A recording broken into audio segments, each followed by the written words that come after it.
Ya estoy aquí, Señor. Ahora permíteme poner atención, entender tu palabra y ponerla por obra, Señor. Porque es tu palabra la que nos guía a la verdad, es tu palabra la que nos da libertad, es tu palabra la que nos vivifica y es tu palabra, Señor, las que nos muestra al Padre, al Hijo y al Espíritu Santo. Permítenos entender tu palabra y ponerla en práctica. En el nombre de Cristo Jesús. Amén. ¿Cuántos dicen amén? Bien, pues vamos a la palabra de Dios. Y antes de pasar a la palabra de Dios, bienvenida Azucena, qué gusto verte. ¿Por qué no le dan un aplauso al Señor por la vida de Azucena?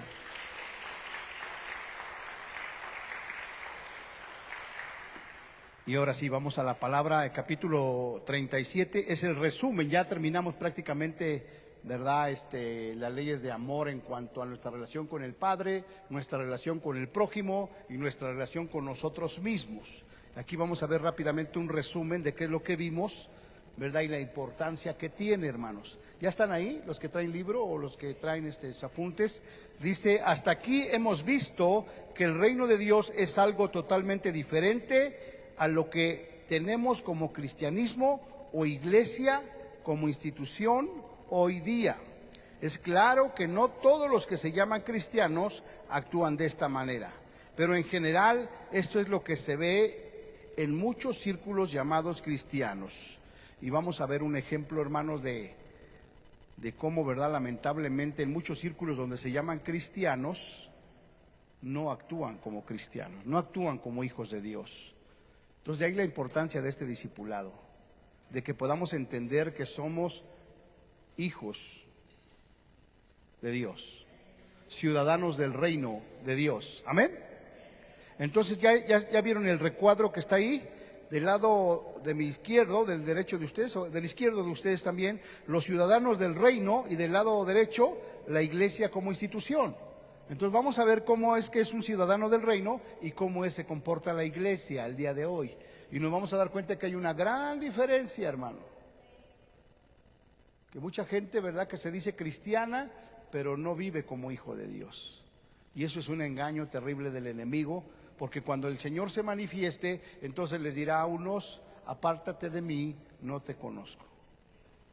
¿Cómo que no me conoces si siempre me congregaba en casa del Padre? Nunca te comportaste como hijo de Dios. Entonces vamos a ver, los ciudadanos del reino y la iglesia como institución. Los ciudadanos del reino, ¿qué es lo primero que hacen? ¿A quién le dan la gloria, hermanos? Al Padre. Y la iglesia como institución, ¿qué es lo que hace? Trae vergüenza al Padre por su comportamiento. Es decir, los hijos de Dios, ¿verdad? Con su comportamiento, ¿qué hacen? Le dan la gloria ¿a quién? A Dios. Y la iglesia con su comportamiento, ¿qué hace? Dice aquí, le da vergüenza al Padre. Mira, ese se dice cristiano y mira nada más. Mira nada más lo que anda haciendo. Los ciudadanos del reino aman a Dios y la iglesia como institución ama al mundo y las cosas que están en el mundo. O sea que en lugar de amar a Dios se preocupan, ¿por qué, hermano? Por las cosas del mundo. Y el mismo Señor lo dice en su palabra, que cualquiera que ama las cosas del mundo se constituye enemigo de Dios. Luego los hijos del reino se reúnen para adorar a Dios y la iglesia quiere ser entretenida. Diga conmigo, ¡ouch! Y tan quiere ser entretenida que algunos han dicho, ¿cuántos de ustedes se identifican? Es que no me gusta la alabanza. ¿Sí, amigo? ¿Por qué no vas a la iglesia? Es que no me gusta la alabanza. ¿O por qué no vas a esa iglesia? Es que no me gusta la alabanza. Entonces cuando usted escuche eso, dígale, bueno, pues es que la alabanza no es para ti. Es para el Rey de Reyes y Señor de Señores. Entonces los hijos de Dios se reúnen para adorar a Dios. Los ciudadanos del reino de Dios, el Rey guía por su palabra. La iglesia como institución hace leyes, protocolos y formas. Los hijos del reino entran por arrepentimiento y la iglesia como institución entra sin arrepentimiento. Es decir, que hay cristianos, ¿verdad?, que se congregan pero que no se arrepienten de sus pecados, hermano. Y sin santidad nadie puede ver a Dios. Y que ese arrepentimiento es un cambio de vida, un cambio de dirección, hermano. No que sigamos siendo los mismos. Los hijos del reino son pobres en espíritu, y la iglesia como institución busca las cosas materiales, hermano. Los hijos del reino lloran, y la iglesia como institución no les interesa el dolor ajeno. Los hijos del reino son mansos, y la iglesia como institución es gente con rencor y fácil para pleitear. Wow. Y yo que estoy al frente, ya llevo 10 años, me doy cuenta que esa es la verdad, que la iglesia es gente rencorosa y fácil para pleitear, hermano. A la primera de cambio te van a señalar, rencorosa y pleitera. Los hijos del reino tienen hambre y sed de justicia. La iglesia como institución tiene apatía, indiferencia, aburrimiento, etcétera. Los hijos de Dios son misericordiosos, y la iglesia no se envuelve en la miseria humana. Los hijos de Dios son limpios de corazón, y la iglesia tiene mucha carnalidad, hermanos. Los hijos de Dios son pacificadores, y la iglesia tiene gente que no vive en paz con los demás. Los hijos de Dios están dispuestos a sufrir. La iglesia como institución se molesta y se ofende por cualquier cosa. Los hijos de Dios aguantan la infamia. La iglesia como institución no se goza en la persecución.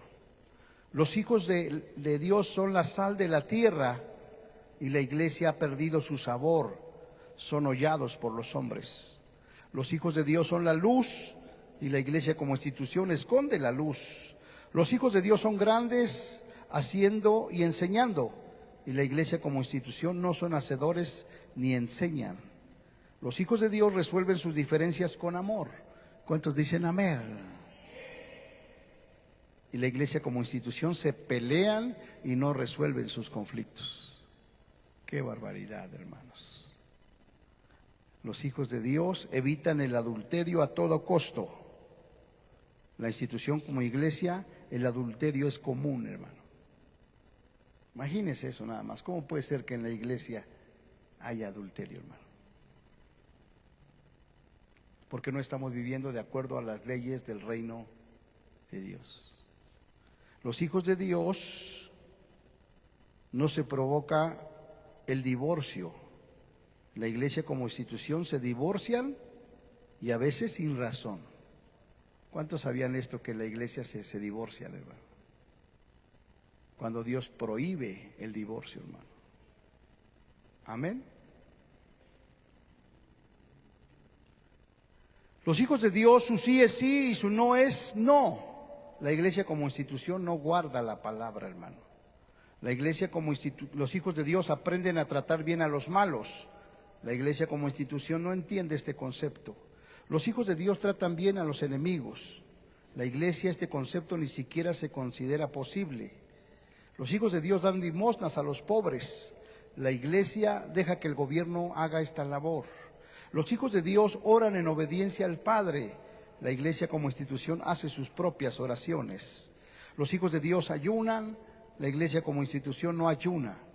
Los hijos de Dios hacen tesoros en el cielo, y la iglesia como institución sus tesoros están aquí en la tierra. Los hijos de Dios miran con misericordia, y la iglesia como institución no mira con misericordia. Los hijos de Dios sirven a Dios, y la iglesia como institución le sirve a las riquezas. Los hijos de Dios confían en Dios como proveedor, y la iglesia como institución se afana y viven ansiosos. Los hijos de Dios no juzgan y tratan con sus propias faltas. La iglesia juzga y se entremete en lo ajeno. Los hijos de Dios saben cómo administrar sus bienes, y la iglesia no sabe cómo administrar los bienes. Los hijos de Dios saben orar pidiendo para el reino, y la iglesia como institución ora para sus propios deleites. Los hijos de Dios tratan a los demás con la regla de oro, y los hijos de la iglesia como institución piensan en ellos solamente. Los hijos de Dios andan en el camino angosto, y la iglesia como institución anda en el camino ancho de perdición. Los hijos de Dios saben cómo detectar a los falsos profetas, y la iglesia como institución acepta a los falsos profetas. Entonces, si usted entendió todas estas leyes, usted, ¿verdad? Entiende que tiene que caminar y vivir como un hijo del reino de Dios, hermano. No hay otra forma, ¿verdad? Durante muchos años nos han enseñado mal, hermano. Pero gracias a Dios que el Señor en su misericordia, antes de que Él venga, dice, mira, necesitas vivir y caminar y ser un hijo de Dios. ¿Cuántos dicen amén? Bien, vamos rápidamente a la lección número 38, el engaño más grande que ha existido. Amén. Mateo 7, 21 al 23 dice, no todo el que me dice Señor, Señor, entrará en el reino de los cielos, sino el que hace la voluntad de mi Padre que está en los cielos. Es decir, no todo el que se congrega, ¿verdad? Y que alaba y que salta y que brinca, entrará en el reino de los cielos, sino el que hace la voluntad de mi Padre. ¿Y cuál es la voluntad del Padre? Que vivamos de acuerdo a estas leyes y a estos principios de amor del reino de los cielos. Muchos me dirán en aquel día, Señor, Señor, ¿no profetizamos en tu nombre y en tu nombre echamos fuera demonios y en tu nombre hicimos muchos milagros? Entonces les declararé, nunca os conocí, apartados de mí, hacedores de maldad. Entonces muchos de esos parecieran que son cristianos, ¿verdad? Los que profetizan, los que hacen milagros y los que, ¿qué más? Y los que echan fuera demonios. Es más, las multitudes se van tras de esos, ¿verdad? Los que están haciendo señales, milagros y echan demonios. Pero el Señor les dice, ¿qué les dice? Apártense de mí, no los conozco, hacedores de maldad. El Señor Jesús dijo, no todo el que me dice Señor, Señor se entrará en el reino de los cielos, sino el que hace la voluntad de mi Padre que está en los cielos. ¿Cuál es la voluntad del Padre, hermanos? Muchos creyentes andan perplejos queriendo descubrir cuál es la voluntad de Dios. La voluntad del Padre, ahí está la voluntad del Padre, hermano, es que le amemos a Él por sobre todas las cosas y que amemos al prójimo como a nosotros mismos. Esa es la voluntad del Padre. Que ames a Dios por sobre todas las cosas y que ames a tu prójimo como a ti mismo. Esa es la voluntad del Padre.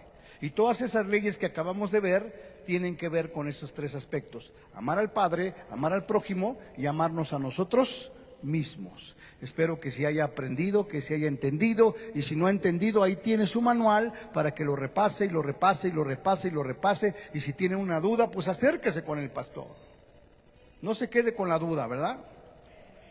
¿Está entendiendo un poco mejor por qué el Señor quiere que oremos el Padre Nuestro, pidiendo que sea hecha la voluntad del Padre en la tierra como es en dónde, hermano? En el cielo. En el cielo usted no va a encontrar una parte que hace la voluntad de Dios y otra que no la hace. Allá todos hacen la voluntad del Padre. ¿Y cuál es el deseo de Dios? Que aquí en la tierra se haga su voluntad como es hecha en dónde? En el cielo. Allá en el cielo no hay ángeles que dicen, bueno, pues vamos el domingo a alabar a Dios y toda la semana hacemos y deshacemos. No, allá todos hacen la voluntad de ¿quién, hermano? Del Padre. Y si tú quieres estar allá, necesitas también hacer la voluntad del Padre. Porque si no, no puedes entrar en el reino de los cielos. Acuérdense que Jesucristo le dijo a Nicodemo que para ver el reino de los cielos es necesario ¿qué? Nacer de nuevo. Es decir, recibir a Cristo como Señor y Salvador. ¿Cuántos ya recibieron a Cristo como Señor y Salvador? ¿Verdad? Si usted ya lo recibió, entonces usted ya puede, ¿qué, hermano? Ver el reino de los cielos. Pero para que usted pueda entrar en el reino de los cielos, tiene que nacer del agua, o sea, bautizarse, y del Espíritu Santo. Ser bautizado en agua y ser bautizado ¿en qué? En el Espíritu Santo de Dios. ¿Cuántos dicen amén? Denle un aplauso al Señor, dile gracias, Señor.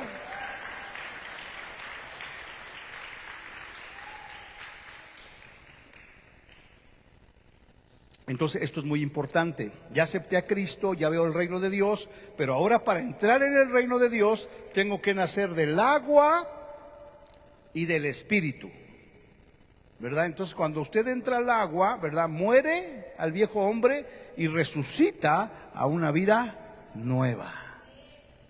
Sí, ya es una nueva criatura.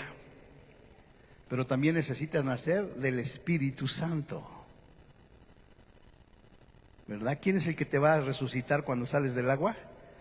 El Espíritu Santo. Porque el Espíritu Santo que levantó a nuestro Señor Jesucristo de los muertos es el mismo Espíritu Santo que vivifica nuestros cuerpos mortales. Y este domingo vamos a tener bautizos. ¿Cuántos dicen gloria a Dios? ¿Verdad? ¿Cuántos se van a bautizar, hermanos? Gloria a Dios. ¿Tenemos cuántos? Creo que 15, ¿no? 15 que se van a bautizar, hermano. Wow. Ya no solamente vas a poder ver el reino de los cielos, sino que vas a poder entrar, hermano. ¿Cuántos dicen gloria a Dios? Entonces yo espero que ustedes entiendan esto, tanto los que se van a bautizar como los que vamos a ser testigos, que podamos entender, mira, estos hermanitos al igual que yo, ya no solamente ven el reino, sino que ahora pueden entrar en el reino de los cielos. Y si puedes entrar, ahora tienes acceso al reino de los cielos, hermano. Y ahora sí puedes tomar de la plenitud de Cristo Jesús, hermano. Y ahora sí entonces pídele. Pídeme y yo te daré por herencia las naciones, dice el Señor. Ok, hacer la voluntad del Padre es lo más importante, es lo principal, es lo primero. Para hacer esa voluntad, Él nos dio a su Espíritu Santo. ¿De qué manera vamos a hacer la voluntad del Padre, hermano?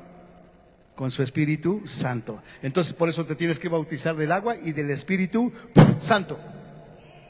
¿Cuántos dicen amén? Porque es la única manera en la que tú vas a poder hacer la voluntad del Padre.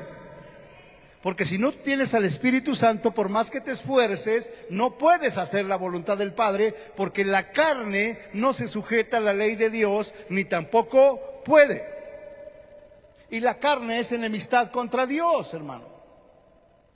Pero ahora que ya fuiste bautizado en el Espíritu, ahora puedes, con la ayuda del Espíritu Santo, vencer las obras de la carne.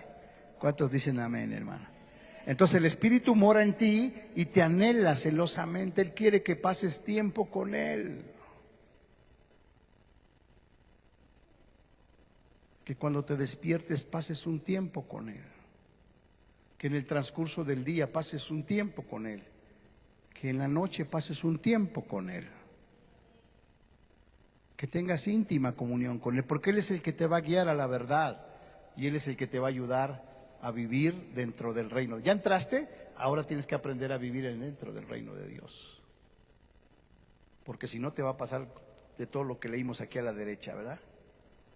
Que no hacen la voluntad de Dios, solamente los que tienen al Espíritu Santo. El Señor Jesús está hablando de la voluntad del Padre, que Él acaba de explicar en Mateo 5, 6 y 7. Esto debe quedar bien claro, así que veámoslo de nuevo, rápidamente, amados hermanos. ¿Qué fue lo que vimos en Mateo 5, 6 y 7? La voluntad del Padre es que, a ver, ayúdenme todos juntos. Número 1, seamos ¿qué? Pobres en espíritu. Lloremos con el corazón del Padre. Seamos mansos. Tengamos hambre y sed de ¿qué, hermano?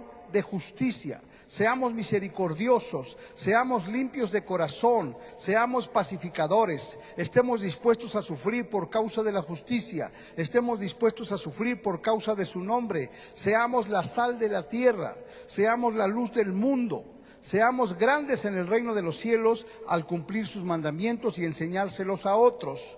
No nos enojemos con los hermanos. No miremos al sexo opuesto para desearlo en nuestro corazón. No seamos los iniciadores del divorcio. Seamos personas que nuestro sí sea sí y el no sea no. Amemos a los malos, amemos a nuestros enemigos, demos limosnas a los pobres, oremos el Padre Nuestro, ayunemos, hagamos tesoros en el cielo, tengamos ojos misericordiosos y buenos, sirvamos a Dios y no a las riquezas, y confiemos en Él como el suplidor de toda necesidad. No juzguemos a los demás, sino tratemos con nosotros mismos. Es que sepamos cómo usar nuestros recursos. Pidamos, busquemos, llamemos para avanzar en el reino. Actuemos con los demás como nos gustaría que actúen con nosotros. Andemos en el camino angosto de santidad. No nos dejemos engañar por los falsos profetas. Y finalmente edifiquemos nuestra vida sobre la palabra del Señor Jesús y ayudemos a otros a ser discípulos. Amén. En la última ley de amor del reino en cuanto a amarnos a nosotros mismos, el Señor Jesús dijo que la manera de reconocer a los falsos profetas, ¿cómo es la manera de reconocerlos? Por sus frutos. El Señor Jesús, a través del Espíritu Santo, nos da dones, hermano.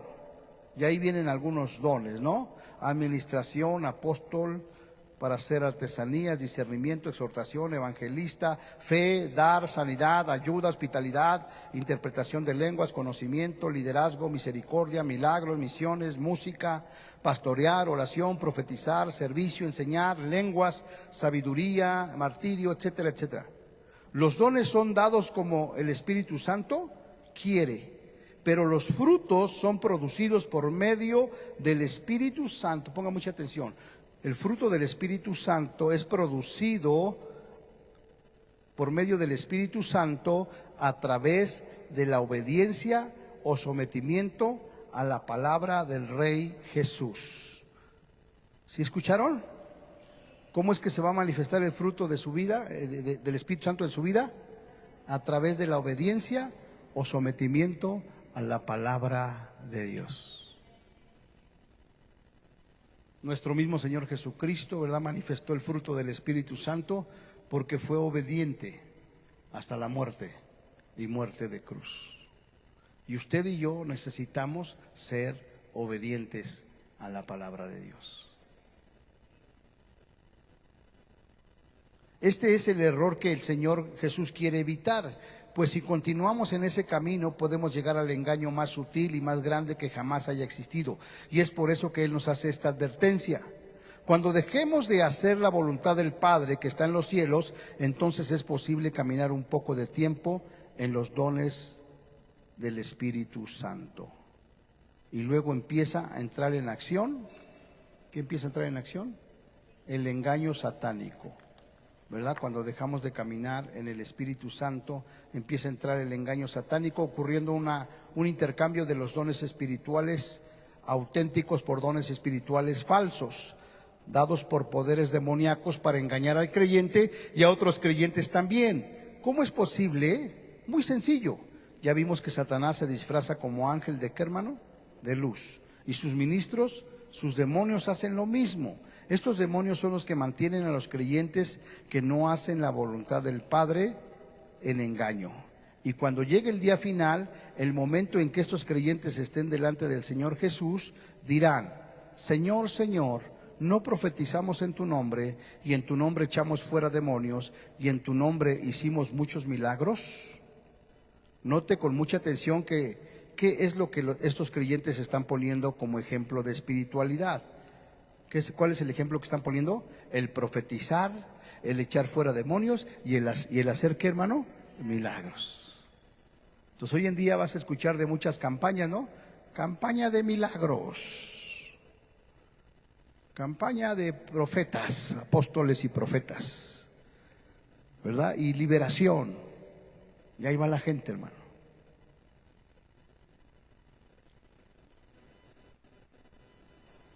Note con mucha atención que esto, observe cómo el Señor Jesús, quien es la sabiduría encarnada, usa estos tres ejemplos de espiritualidad, pero hoy en día, casi 2000 años después que Él dijo estas palabras de advertencia, ¿qué es lo que los cristianos de los círculos más espirituales están buscando como prueba de espiritualidad?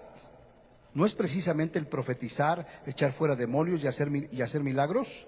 La prueba de que alguien es una gran figura espiritual hoy en día, ¿verdad? Si echa fuera demonios, si hace milagros y si profetiza, wow, es el ungido de Dios.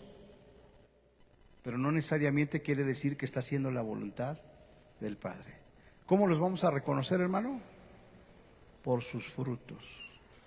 No cómo se conduce aquí, sino cómo se conduce allá afuera. Cómo se conduce en su familia. Hay ministros que están aquí al frente, ¿verdad? Y a lo mejor profetizan, echan fuera demonios y hacen milagros, pero allá en su casa golpean a su esposa. O andan tomando en los bares. O andan cometiendo adulterio. Por sus frutos los conoceréis. ¿Y quiénes pueden identificar a estos falsos profetas? Todos aquellos que son guiados por el Espíritu Santo y que conocen las leyes del reino de Dios. Amén. En la advertencia del Señor Jesús, estos creyentes no solamente hicieron milagros, sino muchos milagros. ¿No serían estas personas la envidia de muchos creyentes hoy en día, hermanos? ¿Ya está notando lo fácil que es ser engañado? ¿Ya está comprendiendo por qué para descubrir a un falso profeta hay que buscar los frutos y no sus palabras o espiritualidad? Híjole, qué tremendo, ¿verdad? ¿Cuáles son sus frutos? Entendamos que no estamos hablando aquí en contra de los dones del Espíritu Santo. El punto del Señor Jesús es el orden en que operan las cosas. Fue el Señor Jesús quien dijo que el profetizar, el echar fuera demonios y el hacer milagros serían parte de nuestro diario vivir mientras hacíamos discípulos. Veamos Marcos 16, 15 al 18. Y les dijo: id por todo el mundo y predicad el evangelio a toda criatura. El que creyere y fuere bautizado será salvo, mas el que no creyere será condenado.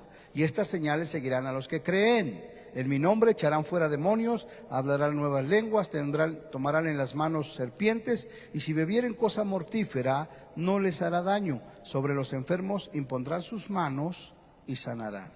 En los versículos 15 y 16 está la gran comisión. Recordemos que la gran comisión es ir por todo el mundo y predicar el evangelio, bautizar a los que creen en el nombre del Padre, del Hijo Jesús y del Espíritu Santo, y a estos enseñarles a cumplir los dos mandamientos principales, los cuales hemos visto explicados en Mateo 5, 6 y 7, hasta que los hagan, hasta que los cumplan, hasta que los guarden. Mientras se está llevando a cabo la gran comisión, va a ser necesario, número uno, ¿qué? Profetizar, echar fuera demonios y hacer ¿qué? Milagros. O sea, eso es parte del evangelio. Pero siempre tenemos que observar, ¿verdad? Tener discernimiento para ver los frutos de aquellos que están haciendo milagros, echando fuera demonios y están profetizando. Pero son necesarios, hermano. Aquí necesitamos, ¿verdad? Que se vean esos dones. Que se profetice, que haya milagros y que haya liberación.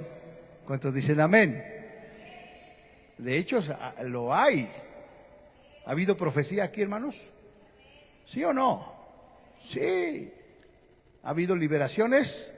Sí. ¿Ha habido milagros? Sí.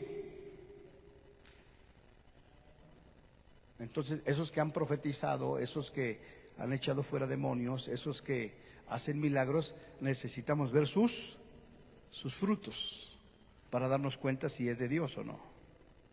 Amén. Ok. Echar fuera demonios, según se presenta la necesidad. Los otros dones del Espíritu Santo también entran en operación aquí, pero ¿qué es lo que está pasando en muchos círculos cristianos hoy en día? No se está llevando a cabo la gran comisión a la manera que el Señor Jesús la comisionó, hermanos, sino que los creyentes se han quedado mesmerizados, pasmados o atónitos, ¿verdad? O sorprendidos, observando a ciertos individuos profetizando, echando fuera demonios y haciendo milagros. O sea, se van con la finta, wow, pero no conocen las leyes del reino de Dios. Y si no conoces las leyes del reino de Dios, de amor, ¿cómo te vas a poder dar cuenta si es un profeta auténtico o es un profeta falso? Note que las señales seguirán a quienes, a los que creen, pero hoy en día siguen las señales para que la gente crea. Es decir, las señales nos iban a seguir, no que nosotros íbamos a seguir a las señales. El día de, ¿cuándo fue? Ayer, oí en el radio, ¿verdad?, que se estaba anunciando una campaña de milagros, de sanidad, dice milagros. Vengan, si quieres un milagro, si quieres una sanidad, ven. Entonces ya no es que te van a seguir, sino ahora tú las tienes que buscar. Cuidado, mucho ojo. Entonces dice aquí, de esto se aprovecha el engañador de nuestras almas, y si nos descuidamos podemos terminar como aquellos que se concentran más en las señales que en hacer la voluntad del Padre. Se concentran más en las señales que en hacer la voluntad del Padre. Y eso sucede mucho, hermano. O como los que celebran el Shabbat, ¿no? Muy meticulosos, muy obedientes, ¿no? Respetan el Shabbat, pero no respetan al Señor del Shabbat. Entonces aquí de igual manera, ¿verdad? Van más por las señales que por el Señor de las señales. No debemos de perder la vista, nuestros ojos deben de estar puestos ¿en quién, hermano? En Jesús, el autor y el consumador de la fe. ¿Cuántos dicen amén? Estos individuos aparentemente son lo más alto que se ha logrado hoy en día, pues ellos son los espirituales, sin que nadie se les ocurra preguntar por sus frutos, de acuerdo a Mateo 5, 6 y 7. Pues como hemos visto, es ahí donde está la voluntad de Dios. Sin que nadie les pregunte si están haciendo discípulos a la manera que el Señor Jesús enseñó, estos son los que un día estarán delante del Señor. Y fíjese que lo único que ellos tienen para justificarse delante del Rey del Universo, ¿qué es lo que van a decir estos falsos maestros? Señor, Señor, ¿no profetizamos en tu nombre? ¿No echamos fuera demonios en tu nombre? ¿No hicimos muchos milagros en tu nombre? Y la respuesta del Señor Jesús será: nunca os conocí, apartaos de mí, hacedores de maldad. Fíjate, todos esos que andan haciendo esto, cuando estén delante del Señor, ¿cómo se van a querer justificar? Pues echamos fuera demonios, hicimos sanidades, profetizamos. Y el Señor les va a decir que apártense de mí, no los conozco. Hacedores de maldad. Pero no estaban ellos profetizando en el nombre de Jesús, no estaban echando fuera demonios en el nombre de Jesús, no estaban haciendo muchos milagros en el nombre de Jesús. ¿Cómo puede esto ser maldad? El hacer el bien es lo que elimina la maldad. Estos creyentes nunca fueron conocidos por el Señor, precisamente porque no se acercaron al Señor para que Él les conociera. Los estudiosos de las Escrituras que saben griego dicen que este término conocer se refiere al conocimiento de la intimidad sexual de una pareja. Es decir, que cuando tú conoces a Jesús es porque tienes intimidad con Él, hermano. En el buen entendimiento de la palabra, no viste a pensar otra cosa, sino que tienes comunión con Él, estás cerca de Él, como una pareja, como un esposo y una esposa, ¿no? Que se supone que deberían de tener, ¿qué, hermano? Comunión, comunicación, no debe de haber secretos, no debe de haber nada. Así debe ser nuestra comunión con el Señor. Pero todo era un engaño, pues nunca hicieron la voluntad del Padre. También es posible que el ego de estos creyentes sentía inflado cada vez que profetizaban o echaban fuera un demonio o hacían un milagro, pero nunca se les ocurrió pensar que esas cosas fueron dadas para ayudar a ellos a llevar el amor del Padre a otros que no le conocían. Y eso es también lo que sucede mucho, ¿verdad? Cuando uno empieza, ¿verdad?, a ser usado, ¿no?, en profecía, en liberación, en sanidades, se empieza ¿qué? A inflar, ¿no? Empieza el ego, no, pues yo soy el ungido, ¿verdad? Y empieza a tomar protagonismo. Y no nos damos cuenta que el único que tiene que ser protagonista es nuestro Señor Jesucristo. Pero desafortunadamente el hombre empieza a pensar que yo soy el protagonista de la unción. Y no. Nosotros solamente somos instrumentos en las manos de Dios. Y la gloria siempre va a ser ¿para quién, hermanos? Para Dios. Ellos nunca pensaron que lo principal es amar a Dios y al prójimo como a uno mismo, y que hay que mantener lo principal siendo lo principal. ¿Qué es lo principal, hermano? Amar a Dios por sobre todas las cosas, amar a nuestro prójimo como a nosotros mismos y conocer su palabra. Póngase usted los zapatos de estas personas por un momento para que comprenda la profundidad de este engaño. Piense dónde va a pasar la eternidad. Usted que pensaba que estaba haciendo tanto bien en el nombre de Jesús, piense en las palabras del Señor Jesús: apártate de mí, hacedor de maldad.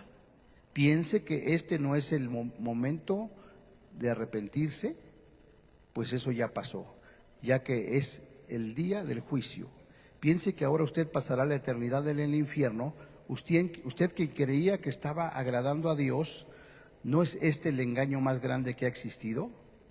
De esto es de lo que el Señor Jesús nos quiere librar, y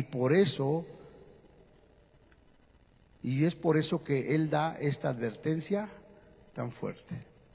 ¿Verdad? Que no nos pase que creyendo que estamos sirviendo al Señor, que creyendo que estamos haciendo las cosas bien, llegue el momento que comparezcamos ante Él y nos diga: apártate de mí, hacedor de maldad, porque no te conozco. Imagínese qué tremendo, hermano. Va a vivir toda la vida engañado, creyendo que estamos haciendo lo correcto. ¿Y qué crees? Fíjate que siempre no. Y eso habla de que se perdieron, ¿no? De que no entraron en el reino de los cielos, porque hicieron su voluntad y no la voluntad del Padre. Amén. Bien, vamos a orar, vamos a parar ahí en el capítulo 39, los 2 cimientos. Ya vamos de gane, estamos en la página 265, ya estamos a punto de terminar. Amén. Vamos a orar, cierre sus ojos. Bendito Padre Celestial, te damos gracias, Señor, en esta noche. Gracias, Señor, porque tú nos bendices. Gracias, Señor, porque tú nos previenes acerca de este discipulado hermoso, precioso, de cómo vivir en el reino de Dios, Señor. No es suficiente estar aquí como cristianos, como creyentes, sino entrar en el reino de Dios y cómo vivir en el reino de Dios, Señor, para que cuando tú vengas podamos ser hallados fieles y tú nos puedas decir: bien, buen siervo y fiel, sobre poco has sido fiel, sobre mucho te pondré, entra en el gozo de tu Señor. Que Dios nos bendiga. Amén y amén.